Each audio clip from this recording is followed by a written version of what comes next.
My name's Justin LeClue, and I'm here today with Will Sloan. And you are listening to the Important Cinema Club. And today, we're talking about Michael Mann. Specifically, we're talking about The Digital Man. Yes, that's right. Michael Mann, Collateral onwards. Oh, even though he did use a little bit of digital video when he shot Elite. And I think he used a little bit of celluloid when he shot Miami Vice as well, didn't he? Oh, he did on Collateral. Okay. Where the opening daylight scenes and one scene indoors are shot on film, and then almost all of the rest is shot on digital video. Well, I think we can all agree that when he wants to make a normal-looking movie, and we're putting normal in quotes, Michael Mann can make an exceptionally good-looking, normal-looking movie. Mm-hmm. You know, Thief, Manhunter, Heat, The Insider, exceptionally imaginative movies that are well-crafted visual experiences. He's a guy just through being an executive producer on the TV series Miami Vice and the films that you just mentioned, kind of defined an 80s look. Like you look at Manhunter, you look at Thief,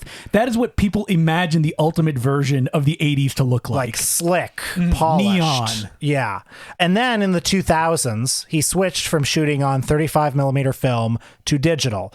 And obviously a lot of people did in the 2000s as well, but it got strange with Michael Mann. Yeah, because he was using the digital cameras in a way that people weren't exactly. Like most people, when you pick up a digital camera, you're using it as a cost thing. You want to save money, and it's not because you're looking for a particular aesthetic. In fact, the selling point of digital is, in film at least, is that this is a lot cheaper than 35 millimeter celluloid, and it looks just as good or almost as good. They say lying straight to your face. Yeah.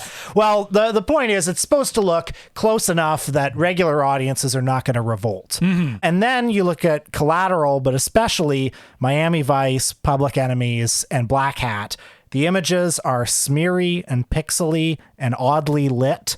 There's grain where there didn't used to be. Yeah, I don't think it's pixely that you're looking at. What you're looking at is mostly grain, specifically digital grain. You're looking at a lot of weird motion smoothing, though. Yeah, so you know what happens through that is you're lowering the shutter. Usually when you shoot with a film camera, your shutter is set at double whatever your frame rate is. So if you're shooting at 25, you shoot a shutter of 50. That's 25 frames per second. Yeah, sorry, 24 frames per second. It's 23.97886. You know, someone once said that cinema is truth, 24 frames per second. Luc Moulet.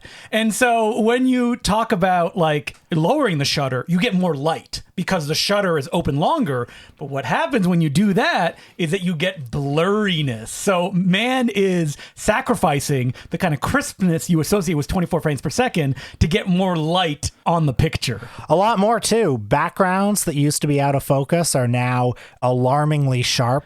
Light sources that were once diffuse now appear blown out and kind of shockingly bright. I can put on my technical hat for most of this episode. Please. And the reason that you get everything in focus most of the time on digital images, like, you know why your phone, everything is in focus, is because the sensor is very small. And that it's just kind of taking it all in, and it's like, all right, all this is in focus. Now, when people talk about doing a cinematic image, what they mean is that their depths of field, that some of it stuff is out of focus, some of it is not. So people, when you talk about phones, they're like, it doesn't do a cinematic image.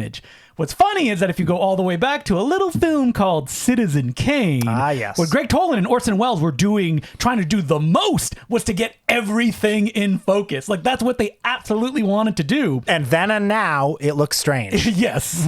And the way that you would do that is like you blast light on it, because then you can, you have a really high aperture and then everything is in focus. And man, like, especially in like all these movies set during the night, you get basically what you see in your day-to-day life if you would walk outside and you kind of see the nighttime. There are also in these later movies many scenes, particularly action scenes, that are shot with very small and efficient handheld cameras to give a sort of sense of immediacy. Mm-hmm. Obviously, there's a great sense of immediacy in that great bank robbing scene in Heat, but it's controlled. It's a controlled, a polished image. Whereas in something like Miami Vice, the firefights that are happening, you're supposed to feel like you're really in the middle of it. Now, I hear that a lot when people say, oh, the cameras are so small, you can get angles that you can't get. If you look at behind the scenes footage on most of these movies, the cameras are huge, like the old digital cameras that you were using around the Miami Vice time. On Public Enemies, he did start to transfer on like a little Sony kind of handheld one, but it's so funny that the image that you see in most of the movies that we're going to be talking about today, you can literally get out of your phone now if you went outside and filmed at nighttime. And yet, would you? Well, the thing is all about context, right? And the fact, and we're going to keep saying this, that all the movies that we're talking about, like the fact that he's shooting them on digital completely changes the vibe of what they are. Which is remarkable because so much has remained consistent in his late career with his early career. You know, he's still interested in the oft murky line between cop and criminal. Even if they're criminals, his characters are still men of work. They're good at their job. The films are very process oriented. Some might say to a fault. I wouldn't say that, but they're like full of like techno babble and jargon, and you don't need to follow every single little bit of it. In addition, the films are still about how these, you know, men of work and their workaholism affects the people around them, affects their loved ones.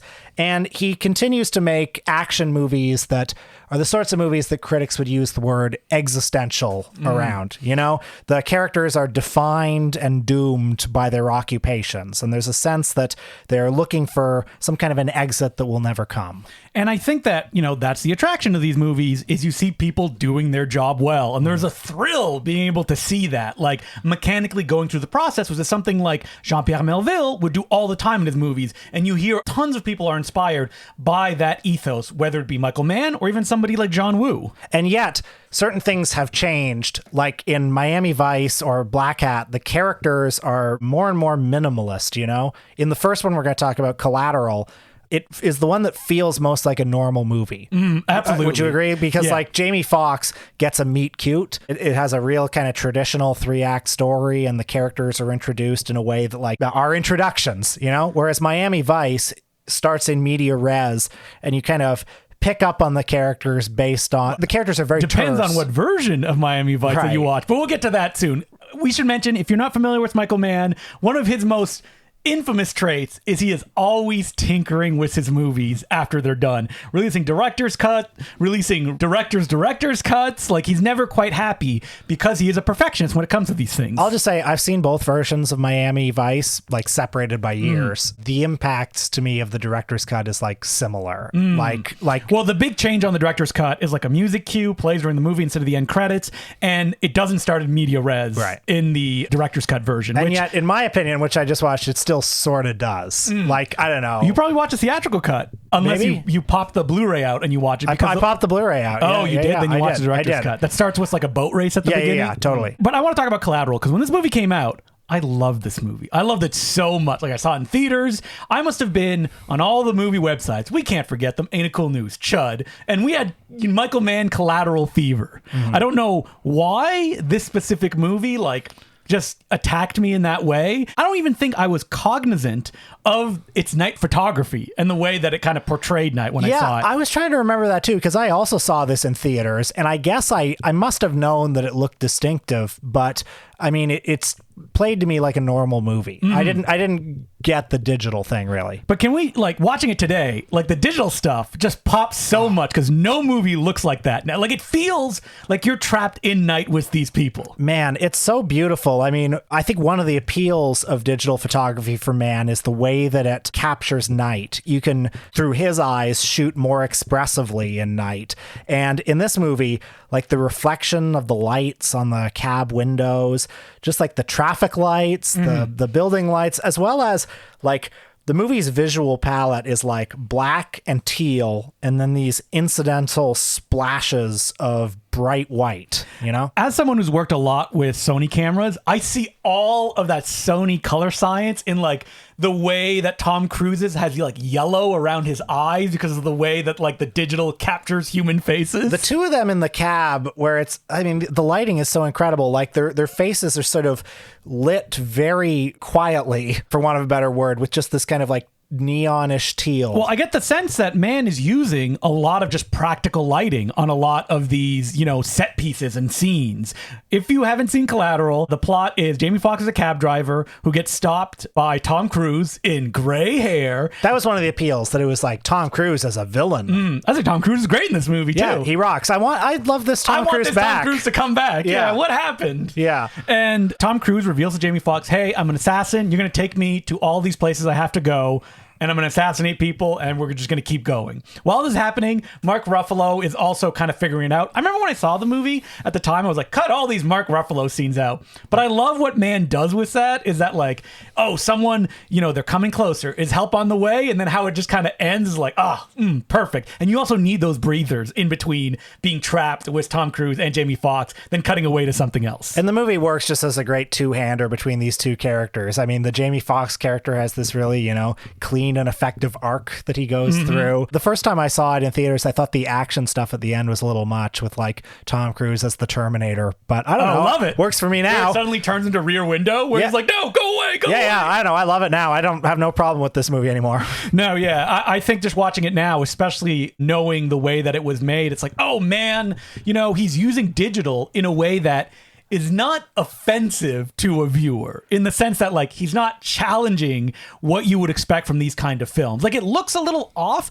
but maybe because it was printed on film when we would have seen, because we wouldn't have seen it projected digitally at the time. No. So maybe it wasn't cognizant to us, or the way that he does a really smart trick of all the beginning is shot on film, and then when night falls, it turns to digital, and then there's one scene in the jazz club that's also shot on film. But other than that, I believe it's almost all digital. And I think just a lot that goes a long way about telling a very traditional story, which is not what Miami Vice has. No, so Miami Vice, oh man, I was excited to see Miami 2006. Vice. You saw this in a theater? Oh, I did indeed. I was at my stepmother's parents' farm. We went to the theater. We watched it. I must have liked it because I bought it on DVD when it came out on at Rogers Video. Did you listen to the commentary? I did. Man is, not what I expect from commentaries. Kind of rambling. Mostly talks about like the realism and historical context and what he's taking from when it comes to making these movies. And I had no idea the very troubled production that this film had. So what happened? Jamie Foxx walked off the set, apparently. Yeah. Did he ever come back? No. The story goes, Michael Mann on this film, which cost $150 million, was very, very indecisive about making it. I don't know if Collateral wasn't a huge success, but I think it did make a lot of money over on DVD. 100 million. Yes, and it was very well known. And Miami Vice, especially, he's returning to a property that he kind of made his name, even though I should say he did not create Miami Vice. He was just an executive, the showrunner on the show. And so like this film, from stories, I've read like some oral histories where he like people on set would say like, oh, he would book like 4 locations for a day, and he'd be like, oh, whichever one I feel like going to is the one that I'm going to go to. It's all about vibes with him. I love it. I mean, the story that I always heard, not really looking into this too closely, was that Jamie Foxx had just won the Oscar. Yeah, for Ray. He was a diva. Ray, the movie we know and love, right? Yeah, right. Huge diva on the set, and I don't know, wanted more screen time or something, and walked off. Yeah, so Jamie Foxx was a huge problem on the set. Like, he wouldn't do certain things. He'd be like, I'll give you 2 takes, then I'm good. And another thing is that Mann, like when they go to locations in the film, Mann's all about realism. And he's like, I want to go to the most dangerous places that we can possibly shoot. And that there was an incident. Someone came up to some guards that were, patrolling the shooting location. Gunfire was shared. No one died. But after that happened, Jamie Foxx is like, I'm not coming back to this movie. Like, we're done here. Jamie Foxx also demanded more money than Colin Farrell. And Colin Farrell went, yeah, you just take it out of my salary. Wow. Like, it doesn't matter. I should also point out, Colin Farrell was blasted out of his mind during the shoot. He checked into rehab right after. Yeah, he says he does not remember shooting Miami Vice. That's how bad it was. Oh, wow. Well, he made a good movie, in my opinion.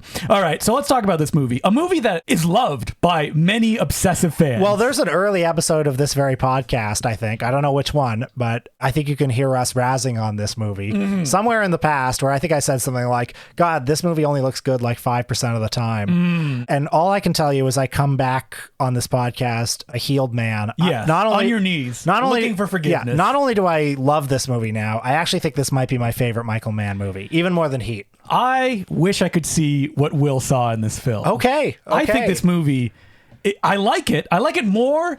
God, I wish I could go back to like young Justin and be like, did you like this when you saw it in theaters? Because I don't think any of the stuff that I like about it now, I would have liked back then.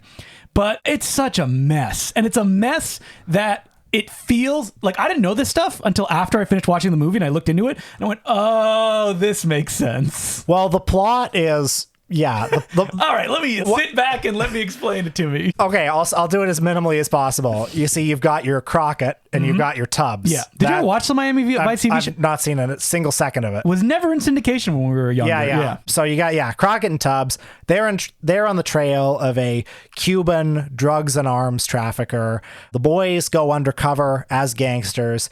Crockett, that's Colin Farrell, who, by the way, makes much more of an impact in this movie than Jamie Foxx does. Jamie Foxx looks like he's there. He's fine. He's fine. Yeah. But Colin Farrell looks so haunted and he's sad. He's so good in this Probably movie. because he's trying to remember what his line is, or as he said, how he can hit his mark, because he had difficulties doing that. Well, listen, whatever it took to get that performance on screen, it's that kind of like terse, cold exterior with eyes that convey that oceans. performance is 80% hair, because his hair in this movie is good. wild. But anyway, he gets into an affair with the trafficker's wife, played by Gong Li.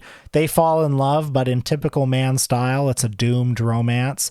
There are many twists and turns and double crosses. It's a globe-trotting, Central American adventure. But the whole thing, and I think what makes this work for me, what makes the tangling plot not only kind of not matter, but also work, is that it's a big treadmill to nowhere. Like there is no escape from this. There's never a feeling. I mean, there are moments that are like exciting.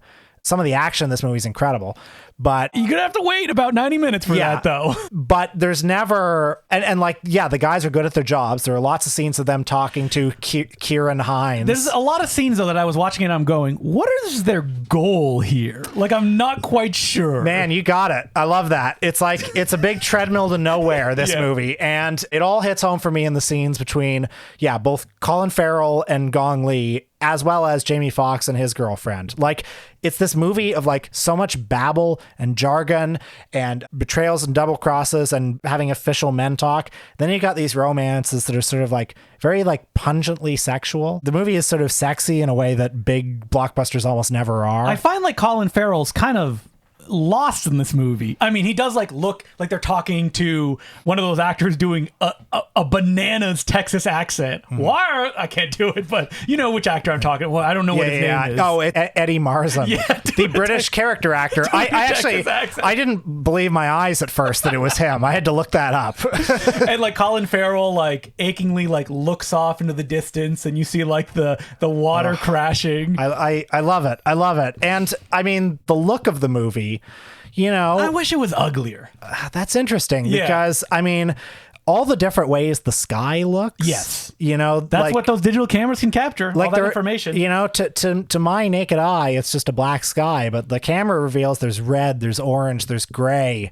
There are clouds up there that you're not seeing. I find that this movie, like, there's almost a lack of color in it. And I think that Mann, I couldn't find... It's almost black and white. Yeah, an exact interview, but he wanted to make it the antithesis of the TV show in the sense of, like, that's all about neon and color. There's, like, none of that in this. I mean, there is some neon in this movie that's they're in Miami, kind of strategically deployed, but for the most part, the colors that are in there, it's like, I don't know, if the TV show, and I'm just assuming because I haven't ever seen it, but if like the TV show is like a cake, this is like a whiskey or a scotch. Yeah, a really whiskey good right after. As you slowly start to drift to sleep. You're not quite sure what's going on. And I mean, the soundscapes are as important in these movies too. Well, one of the things about Michael Mann, you know this, right? I think I told you this last time we talked about him, that he is almost deaf.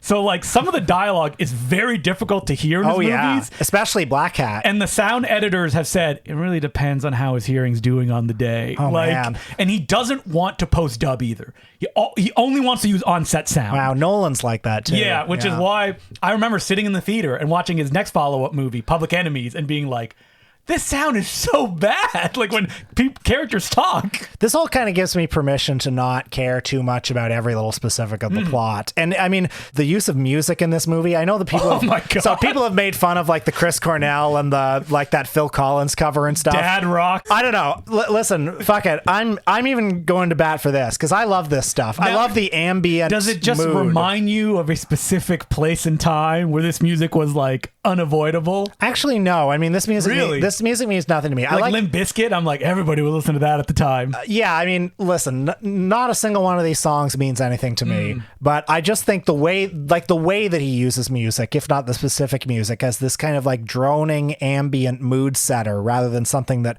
directly comments on the action. I find that very powerful. Yeah, and I think that's something that he always did in all of his previous work as well. Think of like the final gunfight in Manhunter, but here it's just, I think people kind of like bounce off of it because it's like, it's not cool. Like, this is And not it what should be cool. Yeah. It's like, man is cool, right? But that's what people love about it. I mean, all worked for me. What can I say? I wish you liked it more. So Public Enemies is a movie I did not like when I saw it in theaters. Yeah, same. Hated it. I was watching this movie in theaters, like squinting, being like, has he lost his mind? This looks awful. Watching this again, and I came to this almost like arms crossed. We talked about like, maybe the novelty of it being shot on digital video, like that'll, be enough to get me through this. I love this movie. I was shocked. Yeah, of practically all the movies I've ever seen, I've never had as much an about face as with this one. Like from the sheer amount I disliked it on first viewing, I think this movie looks great. I remember Johnny Depp being like bored with him in the movie, and I'm like, it's perfect for what he is. Oh, no, totally. So have you noticed in these movies, like the acting style is another thing that changes in the late career. In the earlier movies, you get like Al Pacino hamming it up in Heat. You get performances like that. But in this one, Johnny Depp is rather inert. Yes. And we're coming off of like Pirates of the Caribbean. We're like, we want to see like fun Johnny Depp. And also he's playing John Dillinger. So you think, oh, he'll be boisterous. He'll be charismatic. And, who knows how much of this is intentional or not. But I think there's like an emptiness. But he also wants to be like a star in the movie. Right. And that's like the point of it. Like Johnny Depp is a star. Yeah. So it's all like posing and empty gestures. And like you get a sense in this movie of like this character just wants to be famous. That's all he wants. And this is a movie too. While Miami Vice to me feels like a bunch of pages kind of like ripped up and thrown in the air, this is more like you're reading something linearly, but you're just getting like brief glimpses here or there. And it's enough to give you kind of a dramatic backbone. And then when you mix it again with the digital video, which looks so good in this, like this film is so colorful. Like, and the way that he shoots, like, I think that people think that like, he has tiny cameras making these movies because the wild angles that he gets. Like, I think of the scene where they're in the movie theater and they're like they're watching the newsreel and it's like they could be sitting in the audience and there's a low angle on Johnny Depp and like the lights come up above him. So good. Or some of those scenes where they're in like the swanky clubs and the way that the light, the particular shade of like yellow and orange that like the light and the wallpapers convey mixed with the sort of like browns of their costumes. I don't know how to convey the effect of that, but it's quite something. And in these late period Michael Mann films, I think I also struggled with like structurally, I don't know if he like overshot and he had like a 7-hour movie he then cut down to 2 hours and change, but like it's sometimes difficult to grasp like, is this character important? I don't know. I mean, I was overjoyed this time to see Get Off the Train, Stephen Lang of Avatar fame, and Don Fry, Ultimate Fighting Championship, star of a little movie called Godzilla Final Wars. And I was like, is that him? And then he's like, yeah, we're here. I'm like, that's his voice. He's talking. What's his line in Godzilla Final Wars? There are two things in this world you have to be afraid of. One of them's me. And the other, Godzilla. Yeah. Good stuff. Doesn't really come across if you don't see him do it, but watch Godzilla Final Wars. And this is all like what Michael Mann loves is like all these background actors, right? Like there's a guy, he became a very famous stunt coordinator who's like in the background of Heat. He's like part of the team of the cops. He's the one who's in like Troy Hark's The Master as the main villain. Like I don't know where Mann gets these guys, but he just loved just putting them in the back there. And every time like Don Fry's not a main character, but he would suddenly get a close up of like shooting. I'm like, yes. But yeah, watching this movie again, I could see why it didn't quite hit. Because like just as the visual style is sort of like off beautiful, like the storytelling, like you don't feel yourself cheering along with Dillinger. Mann really isn't really interested in the sort of socioeconomic factors that made him a superstar. I don't even think it conveys who John Dillinger is very well. Well, in fact, one is left to wonder like who is in there, if there is someone. Or even like what he's doing, because like I had watched some videos, read some articles before, and I had more of a better idea going into this movie. Yeah, and watching it again, I kept waiting for the moment moment where you'd get a sense of why he was a folk hero. You get a sense of like in the Depression, you know, when people were economic anxiety, etc. This man was seen as a sort of like kick-ass, like anti-establishment Doesn't really guy. go beyond like, he just wants to be famous. That's what he likes. Like that press conference that he has when he's being arrested. And so there are scenes in the movie that are suspenseful and even exciting in a way, but it's never exhilarating. No. Has there ever been a film with louder gunshots in public? Wow. And like they're like, oh, like push you back in the seat. There's one specific scene that's like a jump scare where it's like a wide of a town square and suddenly a cop is riddled with bullets and the gunshots, like I was listening on earphones, I was like, oh God, it's so loud. Something that comes across in Dillinger is the sense of entitlement. I mean, in the first half, he's very like, haha, you know, no one will catch me. I mean, there's a really funny scene where he's like, no one's fast enough to catch us. And then the next scene, he gets caught. And then from that point on, it's just like a down, you know. And there's that gunfight in the streets where he gets shot. And there's a sense being conveyed of like, fuck, I'm faster. Like, this isn't fair. This isn't in the rules. Maybe that's what I reacted to the first time, which is I went like, well, this back half is like such a downer. Yeah. And Mann even goes like, oh, but don't worry, folks. There's going to be a big train heist that we keep building up throughout the movie. That'll be the big that's not what happened. And then Christian Bale as Purvis. Oh, I love him. He's great. The FBI stuff, though, like, you know, he's an asshole, too. Yeah, there's he's like a huge torture. asshole. The classic thing, no one to root for. And we which should is fine. say, again, that like just seeing it through these digital cameras. And I remember seeing the trailer and being like, ugh, this looks terrible. But now I'm like, ugh, I wish stuff looked like again, this. I remember being in my seat on opening night saying, ugh, this looks terrible. But I mean, I can also say the thing that everyone says about this movie, which is that the digital photography makes it look immediate and not burnished in a way that most period movies do. Because you're not used to seeing it this way. Yeah. And I think that because Mann also goes into it with a lot of intent and a lot of immediacy, it creates an effect that no other movie like this can have, because no movie's going to look like this. Like, I watch film shot on digital that look like shit, and that's just because they're like directed badly, they're edited badly, but when you have like stars in front of the camera, you have almost like these cameras are catching these moments in the act in an impossibility. That's why I find it as impactful as I did when I watched it just a couple days ago. So Black Hat, 2015, his career Waterloo. Yeah, so Black Hat, the last to this recording released feature film that he's made. He's got one more coming out. Yep, and I'm excited to see what he does with that. But Black Hat, this was shot on the Arri Alexa camera, which was industry standard. Yes, so he's not playing with like Sony cameras It's here. the same camera everyone else was using. So why does it look like this? Because he's pushing the ISO higher than it can. He's also going into situations where he's not using, you know, natural light because he wants that realism. He's making it go as far as he can make it go. But it does look, I feel, more like a movie than any of them have since Collateral, of course. Although in certain ways, it's a culmination of something. It's a culmination of certain tendencies, certain, let's say, arty tendencies in his film. It's such a stupid way to phrase it, but whatever. Like, the plot is harder to follow than ever. Which version did you watch? I watched the approximation of the director's cut yeah. that I think Ryan Swen edited. Yeah. Arrow Video is going to put out a Blu-ray with the director's cut, but that's not available as of this recording. Yeah. And Ryan, he edited together because it played on FX. Right. And so it was in standard definition, and he used the sources, moved scenes around. Did a great job. Looks pretty seamless to me. One of the biggest changes is that like the film had a different structure where it opened with a bang, as opposed to in the director's cut, it builds to like a bang at the end of the first act, I think, or the second act.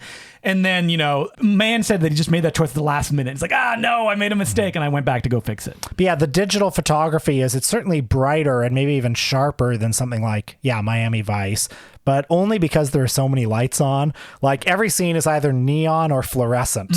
You know, the photography, I think, underscores, you know, if you're thinking about form and content, how this is a world overwhelmed by technology. You know, so many screens, so many, you know, neon lights. What's fascinating about it from a visual standpoint is that it's the opposite of Miami Vice, which is a mostly gray and under white light. Well, this one, because the cameras can record so much visual information, you just need kind of like bright light shining on stuff to get just beautiful looking visuals. My issue with this film is I don't find it very exciting or engaging. So I agree with you. I agree it's not very exciting. Yes, and because it's dressed in the clothes of something exciting, I'm like, all right, here we go. I mean, I don't love it as much as Miami Vice, but I think it works for me in a similar way where, again, it's very much about the tone. It's very much about the mood. Yeah, I think if it was more experimental, I would like it closer to Miami Vice. I would like it more. than it presenting me with something and then going, that's not really what we're giving you. I think, the sort of existential horror of this movie, there I go, using the word existential, of like, you've got these sort of sketchily defined characters who are very good at their jobs, but like they're trying to outrun something that can never be outrun. Like the villain, I mean, there is a big bad in this movie, but the villain is all around them. The villain is around all of us. We're all just cogs in this huge machine. There are no nation states anymore. It's just... Michael Mann, illustrates this by having the camera zoom into the computers. That was a little... that information. I like that. That's fun. Throw back to the old Fast and the Furious days. How'd you like the centerpiece action scene, though? The big shootout. Oh, I like it. I thought it was cool. Yeah. But that's the big centerpiece, and I think there's an hour left of the movie. This is a movie as well that like winds down. Yeah. Like by the end, like I think they're like it's just two people and they're doing something, and that's look, I want to like this movie more than I do, and I am sure I will return to it when the Arrow Blu-ray comes out. And it's like, all right, now let's get into this. Can't wait. Maybe I can approach it on the terms that Michael Mann, I guess, was attempting. Because when you hear him talk, you're never quite sure like what is your intent, but that doesn't really matter if you can connect with the movie and the way that it's presented. I mean, I honestly found watching all four of these movies just like really invigorating. So time to give good old Stevie Soderbergh and his digital filmography another shot, right, Will? Well, actually, I mean, Steven Soderbergh is in that category of like directors, Jean-Luc Godard is one, Spike Lee is another, directors who use digital for the imperfections, not or the perceived imperfections. Yeah. Not trying to emulate the look of film. Yeah. And as for Michael Mann, I mean, Black Hat was such a flop. I'm curious, Ferrari is coming out this fall season. And Adam Driver in the main role too. So, you got your anchor there. Well, I'm just very interested, like, does he continue along these lines or does he try to make it look like a normal movie? Yeah, and where do you go from here? I don't know. Well, I guess only time will tell. Like, if you look at Soderbergh's, like, his newest TV show, Full Circle, he's still pushing that digital. Like, his kind of ethos has always been, don't try to make it look like something it can't be. Because if you do that, you create a cognitive dissonance in the audience. Make it look like smeary or like all over the place, and that's how you'll create the emotions that you're looking for. I will just say about Soderbergh, I do like a lot of his digital stuff. There are ones that are literally painful for me to look at. I love it. Which I don't say as judgment. I say as in like when I watch High Flying Bird, my eyes start watering. Really? Literally. I love it. So much visual information. I respect it. When I watched Miami Vice, I was like, I wish this was uglier. Like, I wish the whole movie looked like that shot that everybody talks about of them on the roof, like on the phone. Where best it's like, shot of the movie. They're basically just grain on screen because there's no like lights around them. Frame it, put it in a museum. I wonder if people listening to this like will go to these movies again going, all right, so we want it to not look like the way we expect it. Like, how do I get on this wavelength? And trust your instincts. Yeah, it's tough to like teach something like that that you have a kind of, an aesthetic like for this kind of stuff. I'm just saying, look at the image. My advice is look at the image and say, how can this be beautiful? What do you think the people like doing this? They were not like blind, like they knew what they were doing. Yeah. What did they find in this kind of stuff? And why did they put this on the screen? So, Justin, do we have any letters? Yes, we do. As per usual, you can send us letters at importantcinemaclubpodcast@gmail.com. Our first letter is from Mark, and he goes, good afternoon. As a longtime listener, I greatly enjoyed your episode on Richard Pryor. Your discussion regarding Silver Streak was interesting because it does fit the idea of Forgot Buster. I think that's a Nathan Rabin term. Yes. I mean, we all have that book on our shelves, don't we? My Year of Flops. Year of Flops. A movie whose residual popularity does not equate to its box office. Do you feel we live in an era of Forgot Busters where a lot of the big films now will be forgotten, if not already are?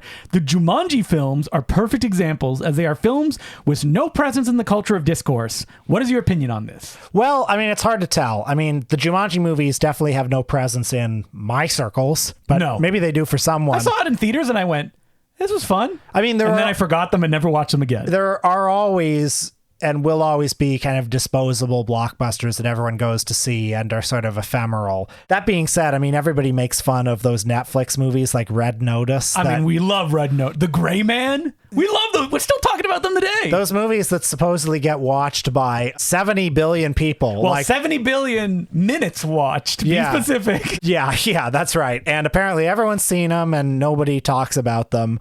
I mean, those Netflix movies, though, I think just the act of having them as like The fact that you don't go out and see them in a theater with an audience. The fact that, people are going out to see the Barbie movie and making an event of it, and that makes it more real than something that gives it like space and presence and locates it in a time and place in a way that like something on streaming isn't. Yeah, or even something like Jumanji. There's 2, 3. There's like 2 Well, if Jumanji you rock count the movies. Robin Williams. Yes, I mean they're all part of the same universe. That's right. I can't wait for Zathura? the next one. CGI Robin Williams will come out and be like, "What year is this?" Yeah. Oh God. And then he says, "Let me die." No, I mean the issue is as well that we live in a time where there's so much information being thrown at us at all times. I mean everybody knows this. Is that like it's so ephemeral, and Silver Streak comes out. You look at the movies, you're like, "That's all we got." Like, I'm either going to like this or I like nothing. So, well, and also with comedies like Stir Crazy is, those are comedies more than most genres are reliant on what are people thinking about, what are people anxious about at that particular moment, and therefore tend to be ephemeral. Although, I don't know, when Mo hits Curly with a hammer, that's... I mean, that is gold, right? Eternal. Listen, there's comedy. As we said in last week's Patreon episode about Shanghai Nights, there's only 10 jokes. That's right. And you just keep going back to the well and try to do the best version of that joke. But I don't know if we're in the era of Forgot-busters. Maybe we are, maybe we're not. I do know that some things are for the moment, some things last, many things change. I mean, I don't know, Showgirls is like probably more popular than it ever has been. And more popular than probably like, I don't know, what else came out that year? Quiz Show? Who's watching We're that? all watching Robert Redford's quiz show, right? Yeah. Robert Redford directorial episode coming out. Oh my God, I would kill myself before. We're going to do it. Okay. He did Ordinary People. That's a good movie. That's a good movie, yeah. And watch any of those Lions for Lambs. I watched Quiz Show like on VHS. That's probably one of the better ones, right? I feel like it was a double VHS tape from my recollection. It's like, can't wait for part 2 of Quiz Show. I'm like, I have no idea what's going on. So our next letter is from Mia, and she goes, "Hey, Justin and Will. I can't believe it, a female letter writer. Thanks for the wonderful podcast. I'm a 25-year-old community college film student writing from Tucson, Arizona, where I work as a projectionist at our local art house and wanted to share my experience. As of this year, I began training on both 35mm and 70mm, my first print being Chaplin City Lights. Wow. Very nice. Which was a beautiful and unforgettable experience for me. I just listened to your most recent Patreon episode and wanted to share my theater's time with Oppenheimer. I'm actually typing this while running the print now. And I think we were talking about how some of the Oppenheimer screenings in Toronto, because we don't have a lot of trained professionals anymore who know how to operate film projectors. There were some mishaps. Or no projectionist at the theater while it was happening. At my theater, as opposed to a platter, we have dual projector changeover system, for those who don't know. This means we load up the reels and threads, then change over to the next reel projector, rewind the previous, and repeat.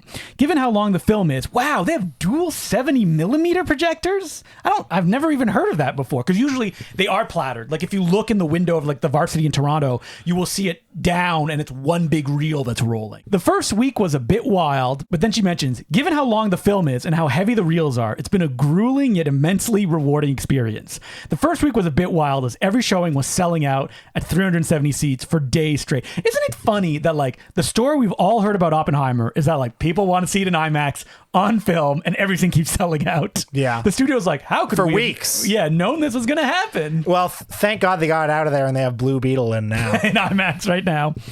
Luckily, our theater only had one projection hiccup, but we've been going on strong. Additionally, we are an all-femme projection squad, and we all feel so proud to have a skill so few have these days. I mean, that's great. Like projectionists. I'm curious at like when I was first getting into like working at movie theaters in Toronto, it was like union projectionists. That's Do they right. still exist in Toronto?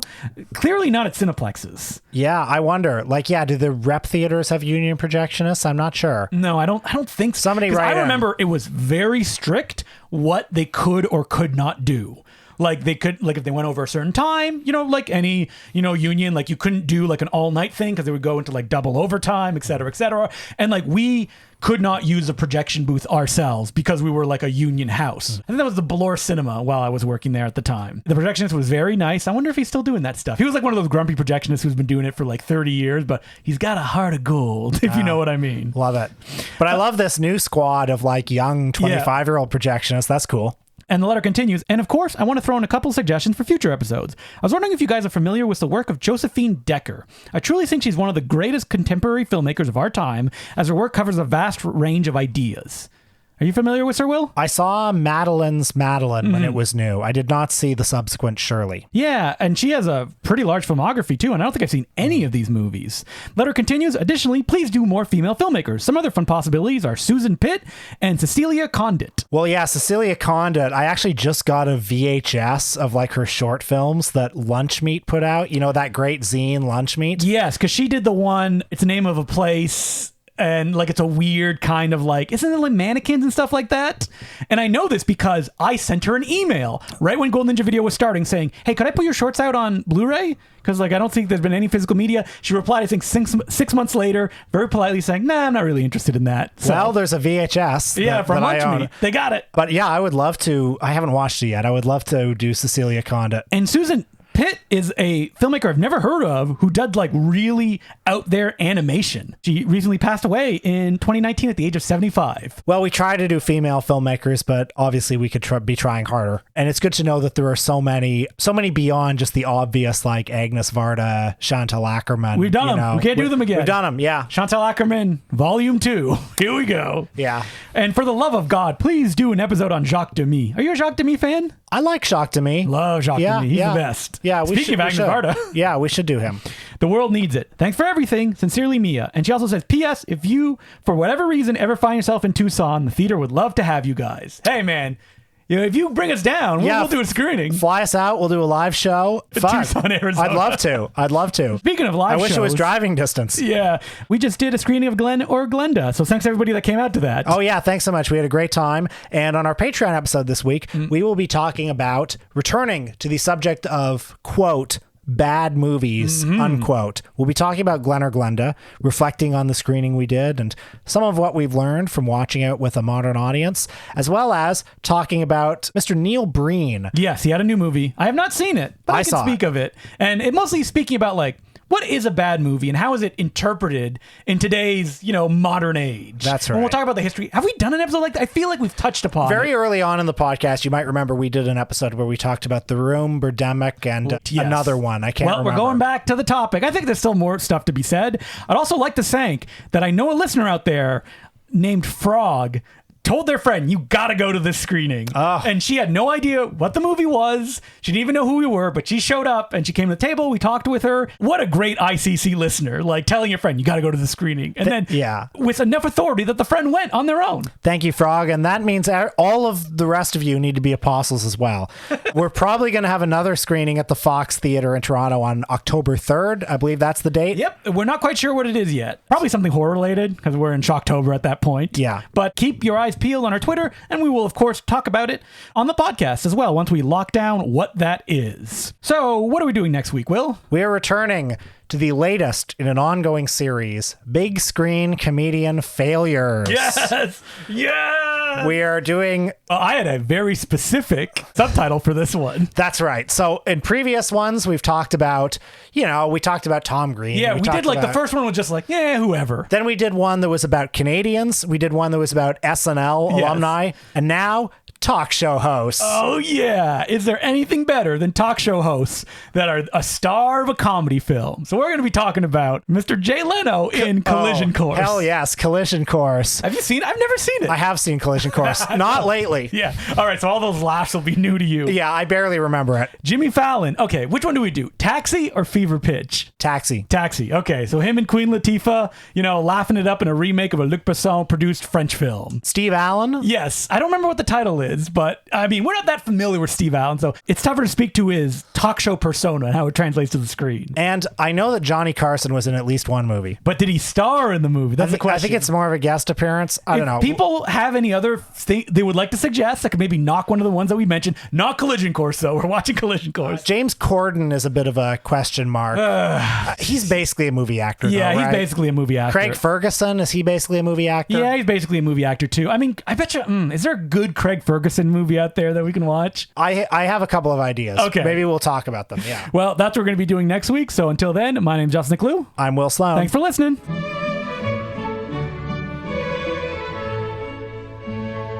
As per usual, I'd like to thank some of the new people who recently joined our Patreon, who include Jameson, Donovan Luz, Luke, Florian Weigel, Alex Velasco, Alex Lines, Chris Moberly, Guy Nelson, Jeff Chanley, Dominic Labuglio, and Simon. Thank you very much for becoming patrons. We could not keep doing this without you. Well, the writers and actors strike is still ongoing, has brought Hollywood to its knees. Yep, it has. And not really, because no one wants to go to the bargaining table. Like, I'm fascinated by this because, like... We're on the side of the writers and the actors, by the way, Of course. in case that's not clear. Oh my God, Yes. yeah. Oh, you mean Bob Iger doing an interview like at his like billionaire summer camp going, their demands are just unreasonable. I mean, I'm not really a fan of any actors or writers, but I do love David Zaslav. I mean, he's my favorite creative. Do you remember when the writers went on strike the last time? Yeah, Like, 2008. I remember when all the talk show hosts went off the air. Like, what was the public's reaction? Was it like, those stuffy shirted writers, just get back to work? I think there was a little bit of that, honestly. Because I remember when they like made the deal and went back, most of the writers were like, this is not a very good deal. Like, we just kind of buckled and had to accept something so we could get back to work. Mm-hmm. But like this particular strike, like the demands are so clear and they're so angry and so destroying to the industry. Well, yeah, the existential threat. Yeah. You know, AI, it's really scary. With the actors in particular, too, I think, because the idea that, like, somebody can come in, they basically photograph their face, and then they can use that face in perpetuity. They own that face. They can create, you know, a digital version of you and then not pay you. Awful. And the fact that it hollows out the whole, like, there was a thriving middle class where if you were a consistent character actor, Yeah, you could get work. but if you were in, like, you know, a couple episodes of Friends, a couple episodes of Law and Order, you get, you know, the first check is... Well, you're talking about residuals. Yeah, now. yeah. That's different. Well, yeah, but now they're cutting all that out. They're cutting all that out because if they use you once, then they can use you a million times and not pay you for that. The other thing about residuals, too, is that, like, they don't exist anymore. Yeah. Unless you're working on network television. Right. Because the streaming services, I mean, I'm just licking my lips. We're basically at, like, you know, an antitrust kind of, like, breaking point. Well, yeah. Because, yeah. like, Netflix creates its own content, hosts it on its own platform. Isn't it wild that they're like, we don't give any of the information out? It's like, that is clearly illegal. Well, and now, I mean, I hate to talk about, like, the people on the top of the food chain, like the really famous people, but, like, if they're not making residuals, then nobody else is. Nobody else is. Because, you know, people who are starring on, like, Orange is the New Black, which I guess was supposedly the most popular Netflix show ever, the famous people on that show are making, like, what, 12 cents? Nothing. Like, Yeah. somebody got, like, a year's worth of residuals, and it was, like, a couple of dollars. Yeah. And that's, like, literally something they're just pulling out of their ass. It's, you know, it's like capitalism, right? That you can push it to a certain extreme where it's like, people accept this, until you're like, oh, fuck, we went too far. Well, I And now it's hope completely that's true of capitalism. Well, okay, that's not 100% true. But then they make a few fixes, and then we go back into capitalism, and it keeps accelerating. Well, I mean, you don't get anything without struggle. No, absolutely. I mean, if you look at the writer's strike that went on before, the last one was for streaming kind of things, and that didn't really work out in their favor. A lot of what it was last time was fighting over royalties and residuals for the internet. Yes. And the at South the time, Park boys came around and that's right. And said, you know, you're dumb. There's no internet money. And you know what happened after they released that episode? They turned around and sold like tens of millions of dollars to put South Park on the internet. Yeah, of course. Those fuckers. Yeah. Those guys have like the wrong Fuck opinions. those guys, honestly. Every time. Yeah. But yeah, and another thing too with the writers is that like they've created this kind of mechanism where they don't want dedicated rooms of people working on stuff anymore. Right. And that's a big issue because, as people have pointed out, no one is trained because the idea is that like, oh, if you get, you know, one person writing this, one person writing that, you know, and then you can fire them, and then they're not like a big, you know, important part of the machine. We can just replace them, just a little part we can replace. The problem with that is no one learns how to do anything because no one can work their way up the food chain or be an assistant and get another position because there's no interconnectedness there. Like one of the things is that like we want like a minimum of like 6 to 12 people in a writer's room. That's nothing for shows that cost millions of dollars. By the way, did you see the AV Club is running AI generated articles? I have not now? looked at the AV Club. So when the it's AV shit. Club got to real like just absolute garbage, I was so trained in my mind to like check the AV Club. I was like, oh, it was a daily check for me. That I had to get a program that would just put me to another website. So then I just stopped. I think it was comingsoon.net, and I just stopped putting AV Club because I don't want to read comingsoon.net. So That's stopped funny. very quickly that way. But yeah, they're running AI content now. I mean, they're nothing. Like what they do is they scrape every movie ever made, and they make a page for it. So if you search for a film, the AV Club will come up, and it will have no information. It's so annoying. Fuck that. Make it illegal. If I could block the AV Club, I would. Yeah. Just from the internet. It is just ashes. It's nothing. Yeah. Like, I hope it just goes away forever because it's just garbage. Yeah. But yeah, so writer's strike, like, I watch it and I go, like, who will buckle? Like, something has to happen at some point. And I'm fascinated to know, like, the streamers do not want to reveal how many people watch their show. Probably because if they reveal it, They will lose all value in their it'll company. show how overinflated those numbers are. Yeah. Yeah. And they're in so much debt, like, they cannot take that on. So, like, they can't move. It's so fucked up that the model of these streaming services was to keep incurring hundreds of millions of dollars of debt every year, but if you keep the number of subscribers going up, that creates, it feels like growth. It creates the sense of growth, which means that profit may one day come. That's what capitalism is. It's like growth. Well, especially now. I mean, what am I saying? Especially now, all time. Yeah. Growth. You got to keep growing. If you have your annual or I don't know quarterly business call and you don't show growth, then you're failing. And then in 1 month, when Disney Plus loses subscribers, it's like, oh, we lost $3 billion worth of our value. And it's like, what the fuck are you talking about? Do you know how big Disney is? Like, who is seeing that and going, I gotta sell all my stock now? Like, oh my god, I gotta get out of here. Anyway, I think we gotta get back to the old ways where block booking in theaters. Yeah. No, that means that Disney owns the theaters. You make a movie and then you try to make a profit on the movie. That'd be cool. Yeah. But no. All that it's important now is that how much money that it makes at the box office, because that, defines the value in the company that made the movie, whether it actually made a profit or not, because no one knows any of the accounting, because it's classic Hollywood accounting. So, okay, did you have like the Guinness Book of Records when you were a kid? Where, of course. And I'm flipping to see the, weirdos in the book. Yeah, biggest breasts, smallest penis, stuff like that. Of course. But in the movie section, like every year, like, biggest loss, it was Cutthroat Island, which lost, I think, $100 million. And now a movie loses $100 million every week. That's nothing. Mission Impossible lost $100 million. It's nothing. And not even a blip. It's too big, though. Yeah. Like, we know what Mission Impossible is. It is not a gamble. It was part of a series, so it doesn't really matter. It's part of Paramount's assets. Anytime we talk about the streaming stuff, is like, there's no real money anywhere. Like, it doesn't mean anything. Yeah, so, like, at the end of the day, just pay your fucking writers and your actors. Yeah. Give them the residuals. They will lose more money during this strike than if they had done this for the next, 50 years. Yeah, it's tragic. Well, you know what? At least David Zaslav and Bob Iger, they're sticking to their guns. That's what's really important, right? I think the proof is in the pudding. They make great movies, and those movies make money. Time to check out The Gray Man for my 7th time. Yeah.